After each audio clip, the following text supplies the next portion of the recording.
Welcome to this week's edition of Oregon Minute. Each week, OCA Media features a guest or community leader who shares information on topics important to you, our listeners and viewers. New weekly episodes are broadcast on our cable channels as well as on demand through our YouTube channel. Visit ocamedia.com for more information. The Oregon Minute is brought to you with financial support from friends of OCA Media and viewers like you. Thank you.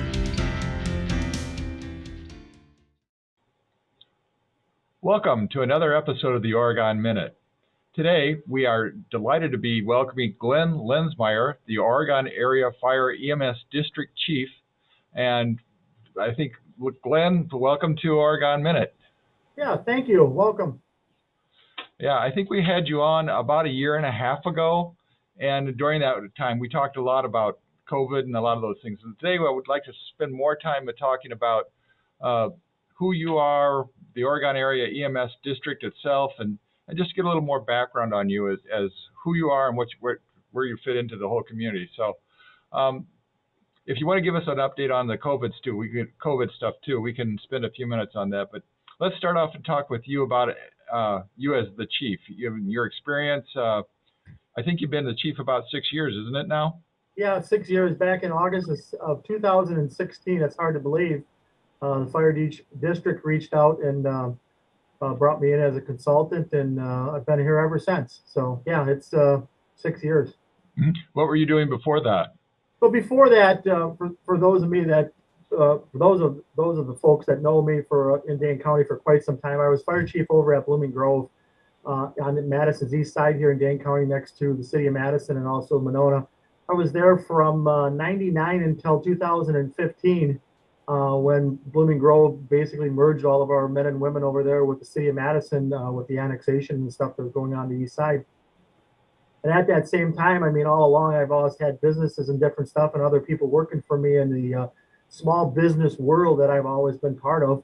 I had landscape companies and all this other kind of stuff, and two different professions, my fire and EMS profession that I've been doing for a lifetime, basically. I started in the fire service back in 1984, back in the central part of the state in Sherry, Wisconsin, small rural department, basically taking care of the township of Sherry and also the town of Millador, 236 square mile townships, 72 total at that time, basically rural fire protection and EMS back there back in the 80s. Oh. That's where I was born and raised and that kind of stuff. And if you look at where that is, that's basically like if you took a dart and you threw it, it's like east of Marshfield and north of Wisconsin Rapids, out in the rural area, basically supported by that at that time the Marshfield Fire Department coming on out with EMS and taking care of the EMS out in that area and that kind of stuff, and having first responder units and all that kind of stuff. So seen a lot of rural stuff, a lot of men and women over the years, myself in the smaller community, giving back, helping, doing what we need to do in the fire service, responding to your neighbors when and if there's something happening at a time of need. So that kind of stuff. Going back to me basically down here in Dane County, been at Blooming Grove. I think it was, I can't remember exactly, around 90 or so. I wanted to say someplace in there is when I was down in here, got on over there as a firefighter. I, again, worked for myself, had a landscape business and all that kind of stuff, and it just kind of transcribed into being a fire officer and that kind of stuff over the years. They had a position open, I believe I was an assistant chief over there for about a year and a half or so on the east side of Madison, and then after that they had that posting for their full-time position of a fire chief over there, which we got about a couple hundred calls a year, fire and EMS, that kind of stuff, maybe like 300 and some calls a year, fire and EMS in that municipality on the east side. And then was there ever since, like I say, up until 2015 when we merged everything in with the city of Madison. And then our men and women went that direction. And then I was had a landscape company, sold that kind of stuff, and basically was available. And the rest is kind of history. Came down to Oregon, and I'm here today. Perfect. That's exactly what we were looking for. Talk about your role as chief in the Oregon Fire District here.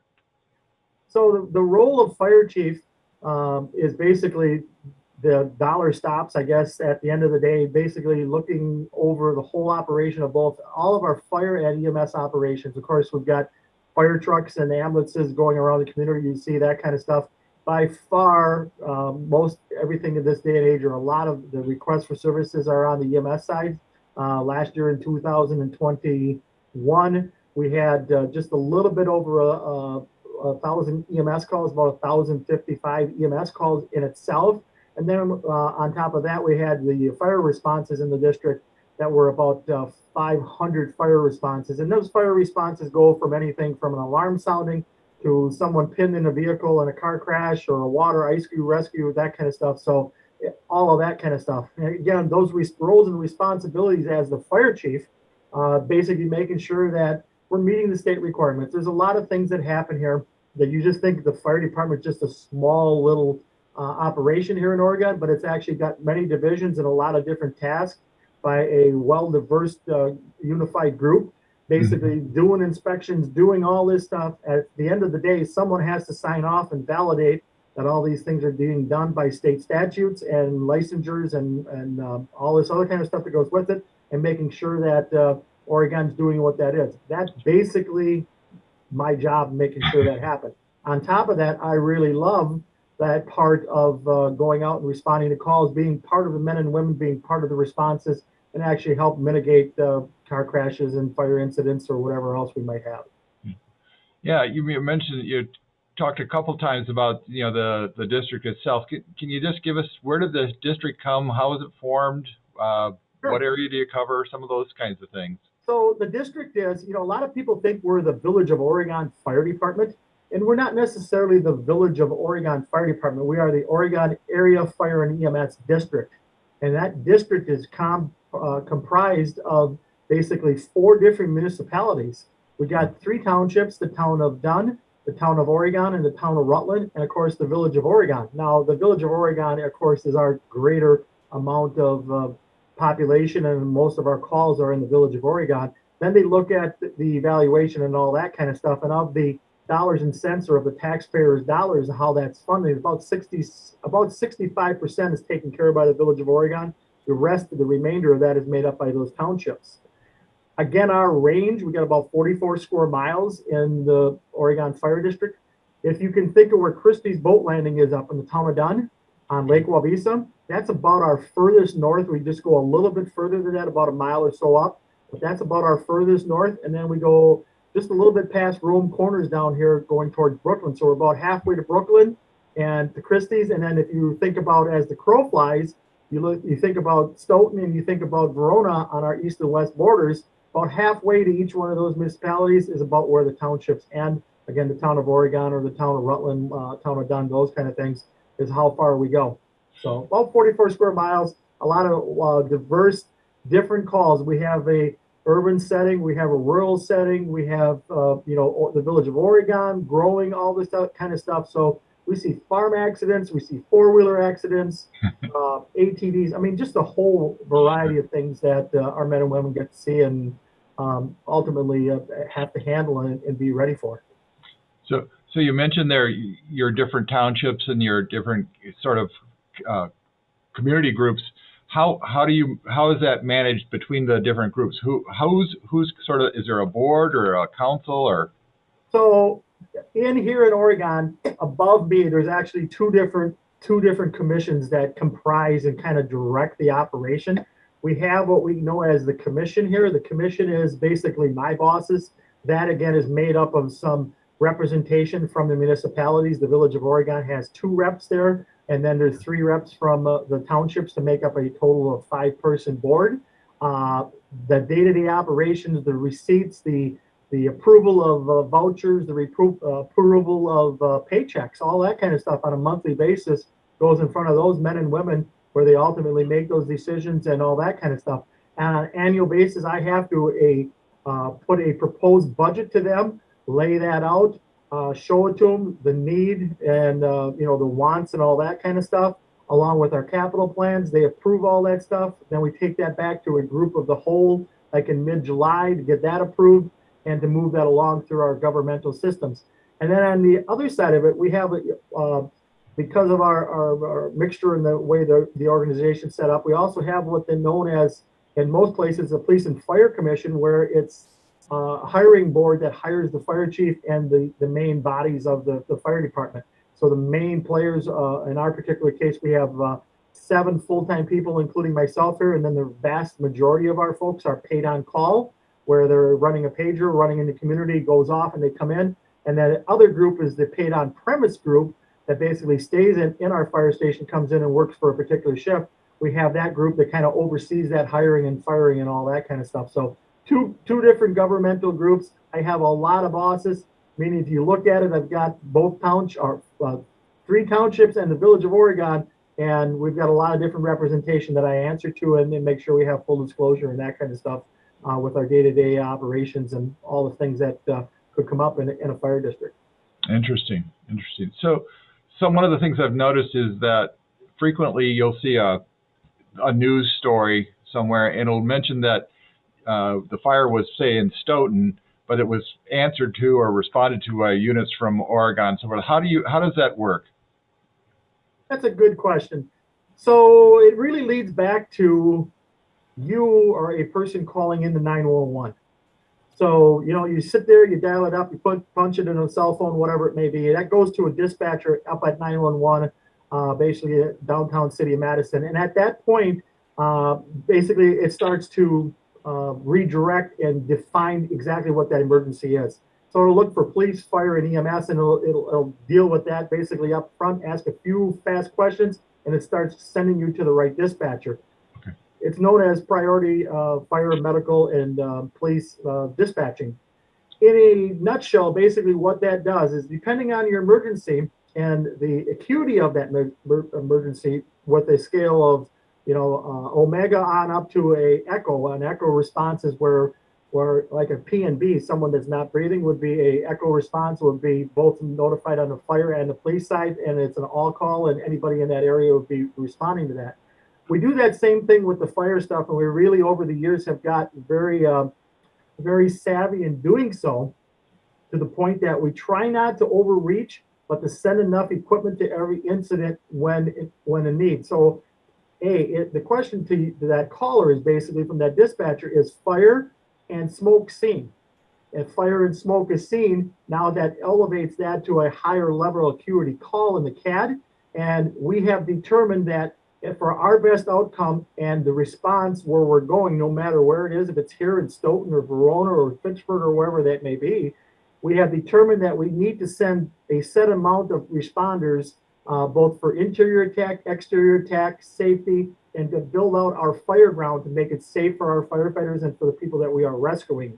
And we do so accordingly. So way back when Governor Walker was was the governor of Wisconsin, he basically worked with emergency management on the state level and came up with Mavis, Wisconsin. And Mavis, Wisconsin is basically mutual aid box alarm system. We all signed on to that executive agreement as municipalities. And then what that basically done is we pre-schedule what we want from everybody. So Stoughton already knows what Oregon's going to send, all this kind of stuff. It's all housed at the 911 center, and it just plugs in the units accordingly, and they know if it's available, if we're not on another call, and we send that stuff, and we try to mitigate these incidents, try to get people back in service and turned around as fast as we can, but in a safe, fashionable motion in doing so. Yeah, seems pretty complex. It is really complex, and until you sit behind the wheel or you actually walk through those different motions and positions, it's really hard to understand. And for the layperson, it's even then some probably really overwhelming. Something you may want to do for even the Oregon Minute someday, I can set it up for you. Get up in the dispatch center, sit with a dispatcher, watch a call come in live. I think our viewing public in Oregon would love to see how that works, how the calls come through, and how they're dispatched, because it's quite amazing, the technology at hand. That does sound interesting. Well, we'll follow up on that.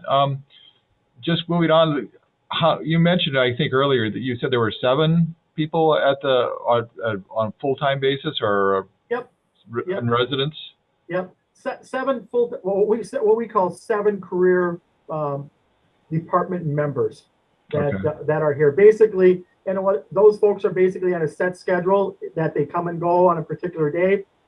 They work a specific shift, and then they're augmented with the paid on call and paid on premise folks around the shifts and that kind of stuff. How many volunteers are there involved then?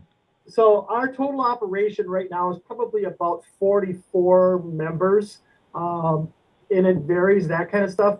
One of our biggest challenges in Oregon, it's a good challenge for us, but a lot of people say to me, a lot of my colleagues throughout the state in different places say, Fire Chief, how can you always bring people in? You train them, you get them to where they need to be, and then they go and get a career job someplace else. That's great for us. And I got a lot of that has happened to me over my tenure in doing this. We just don't have the dollars and the funding to keep all these young individuals. They go to Madison, they go to Beloit, they go to La Crosse, they go to, you name it. I probably got one someplace in one of the departments. I mean, just that many people over the years, that kind of stuff. And in this last calendar year, we probably had someplace between 5 to 7 individuals that have been successful in creating career jobs in La Crosse or Milwaukee, different places that they've been going to. Wauwatosa comes to mind, in different places that they've been ran here for 2 to 4 years, and they get a career job because that's what they wanted to do. So are there qualifications to be a volunteer then? You mentioned that it sounds like you've got quite a few, and they come and go pretty quickly. We have quite a few. Again, we're at that 40-ish, 40, probably 44-ish. And again, it's a running number that always changes. Just about on a probably every 6 months, that kind of stuff, because people get jobs and move on and that kind of stuff. Qualifications, yeah, we like to find our people. Like say for instance, right now we just posted out an intern application for interns, young individuals looking to have a fire EMS career in the fire service. It's a 3-year commitment to the Oregon Area Fire and EMS District, where they basically come in, get their education, get their free rent, living with us, living in our facility, living on the 3rd floor here, being assigned to a shift.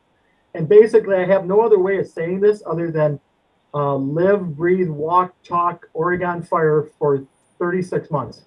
Wow. And you smile when I say that, but I've had individuals that have went to Oklahoma City Fire, working down there from my Blooming Grove days on the east side where I had the interns.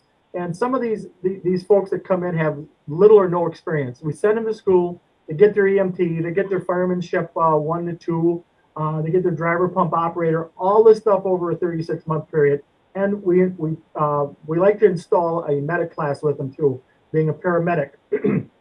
We found a long time ago that if you have a medic license, it's basically a open application. You can almost get hired any place around with a medic license. With fire credentials.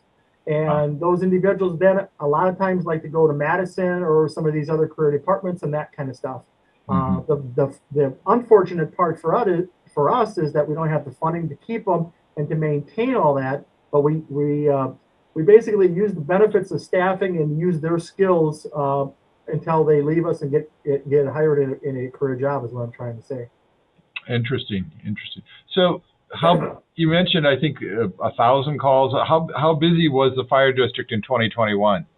Fire and EMS, if you add them both together, we're 1,750 calls. Wow. We'll be putting an annual report out that I'll be dropping to the district here probably in February. Usually I present it there, and then I go around to the municipalities individual and ask if they want me to come and talk. The village might want me to come and present the annual report at a village board meeting, but 1,750, 1,800 calls. I think we were up to 1,801 or 1,802 a couple of years ago. So right in that number is what we're usually, putting out for calls, that kind of stuff for Little Oregon, 44 square miles. Well, that's what, like 5 or 6 calls a day? It's a little over 4.5 calls a day and growing. Wow. Yes, sir. You are very fast on the math. Yeah. So I imagine a lot of those are smaller calls or so, but did we have any major fires or incidents in 2021? We had, I'm always very cautious over my tenure of being a fire chief and doing this, that what is major to you might be minor to someone else. So I'm very cautious in how I answer that. It's one of those things that I guess things that stick out in my mind is the Kopke fire last spring. Kopke greenhouse over on Sand Hill in the town of Dunn, north. It's basically it's an Oregon address. Everyone knows what Kopke's in. That was a pretty major fire. And as the family of Kopke's and the management out there tested that night, it was basically a make or break fire that night with some of the new plants and all the stuff that they had going, and the good fire stop from all of our men and women, both here and from the Fitchburg and McFarland crews and Stoughton, everybody that we had. There's a lot of tunnels out there with plastic on, and we had some wind that night that things could have ruined, as they put it, their season for the greenhouse growing season. Fortunately, we had some good teamwork, working back and forth, being able to knock that stuff down, keeping it contained, and then basically doing the investigation and doing what we need to do and that kind of thing. But that was a pretty well, I wanted to say, they were saying that night could have cost them their livelihood for at least the season of the growing business. Sure. I remember it well. It was quite a story at the time. So, right. So what things could, I guess, as a message to our listeners, how can the community help you? The community can help us basically in prevention. It's prevention, getting the word out. There's the things that we try, and we're a small little group, and it's the same group of us that are promoting, doing the response and doing the incident and the suppression at the same time trying to prevent things from happening beforehand. So we've got what we call the inspection division here, which is a few of us that are inspectors that we have to send our men and women out on an annual basis. The state of Wisconsin pays us about $85,000-$90,000 a year for Fire Chief Linzmeier to basically say, I'm going in every business and making sure that businesses are safe. Where the general public are going in, I don't come into your house, but any place there's general public going in, I have a statutory right to basically inspect that building, make sure it's safe for you, Tom, or anyone else going into a business, make sure it's safe when you're there for whatever, sitting down for a dinner or buying something at the co-op out here in 138, any of that kind of stuff. We're responsible for that. And at the end of the day, every year I have to sign off and tell the state, submit all my records and sign off and say, this is what we found, this is what they corrected, and all that kind of stuff.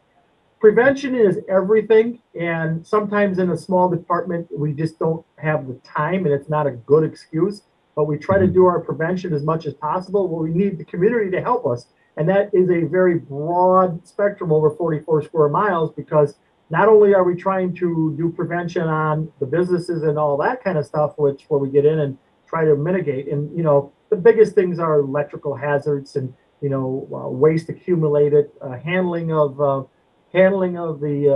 garbage at the end of the day, making sure it's taken out of the business and there's no way that things can start, and it's just mitigated. Get it out of the building, put it in the dumpster, put it away from the building, all that kind of stuff. But the hard part is then at that same point to do this prevention piece with the residential folks, where we want to make sure people are safe. And we have a elder, I don't say an older community, but we have a growing older community some places, and we want to make sure that they're protected, both with CO alarms and smoke alarms. Oh. And we've been very fortunate here in Oregon that, our motto, as we started a while ago, matter of fact, we got it going right now again, is prevention and putting in smoke alarms in homes. We've got a grant that will do that. We'll actually go out and we'll make sure everybody's, COVID negative, that kind of thing. But we'll assess their homes, we'll hang some smokes in their house, and we'll also put some CO detectors in their house, because, again, my motto is I want to eliminate that. I don't want an issue. I don't want to be the person to help try to explain to someone why their loved one is lost from a carbon monoxide poisoning when a $10 or a $12 detector couldn't have protected them, or a $10 or $12 smoke detector couldn't have got their grandkids out of the basement, or all that kind of stuff.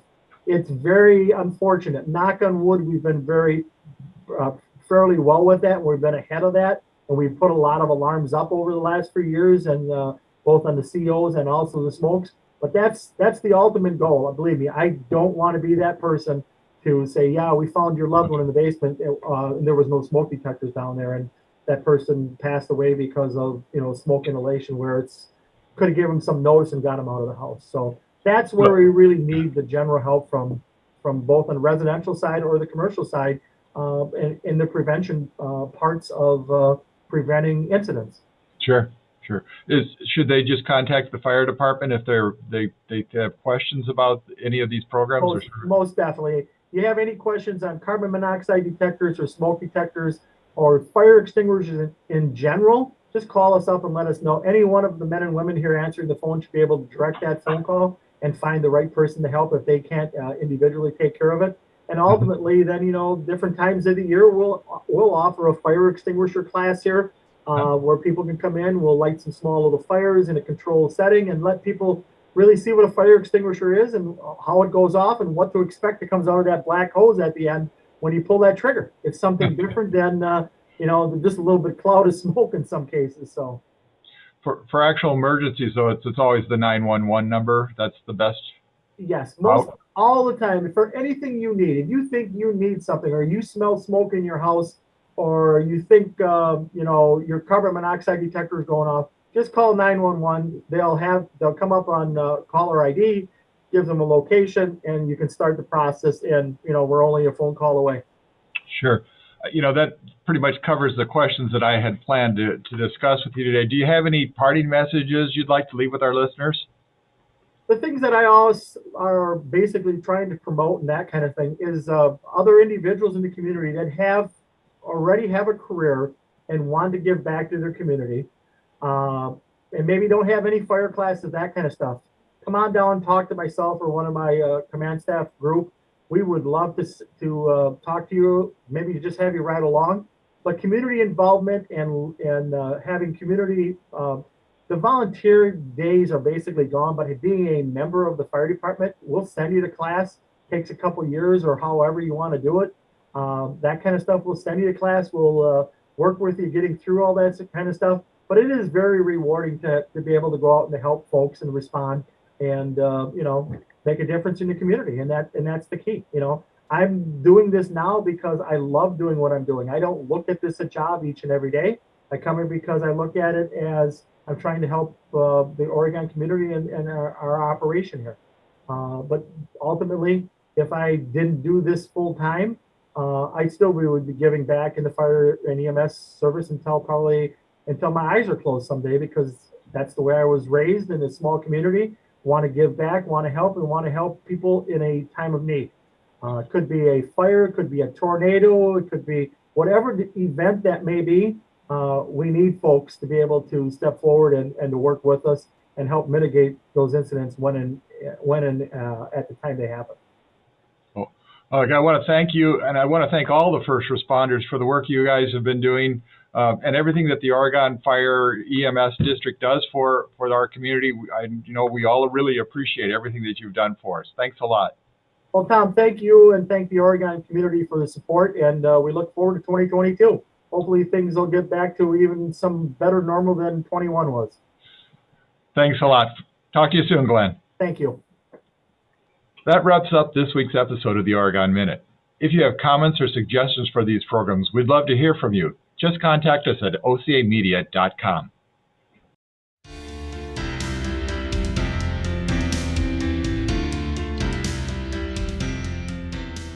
You're watching OCA Media, your Oregon Community Access Station.